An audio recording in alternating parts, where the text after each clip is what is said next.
matar da ke tunanin mai kuɗi zai aure ta a ya ai baki sani ba me yawa wannan yaron da yazo zai aure ki mai kuɗin ne amma lokaci ne bai ba kawai me yiwa ma gwamna ne me yiwa ma shugaban ƙasa ne mun san cewa shugaban ƙasar mu anan ya haɗu da matar shi anan cikin poli din nan a lokacin tana kas yana ɗalibin shi ni ina nan da hotunan nasu ya haɗu da ita da yan t-shirt ɗin shi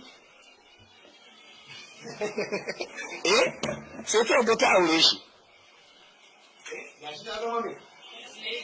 ta zama first lady na haka kai ma wani busasshen ustazi ya zo yana son ki baki san ko za ki zama nan ka ke ce mata gwamna abin hannun Allah ne abin hannun Allah ne wallahi kuma ma ba a auren mutum da tunanin ma zai yi kuɗi nan gaba abin da ake duba wannan yana da addini kuma mutumin kirki ne in ba haka ba sai kuɗin kuma ya zo yana wulakanta mutane Allah ya kiyaye wannan kenan. Sannan ina ma in aka zo tarewa a rinka yin tarewa ta sunna.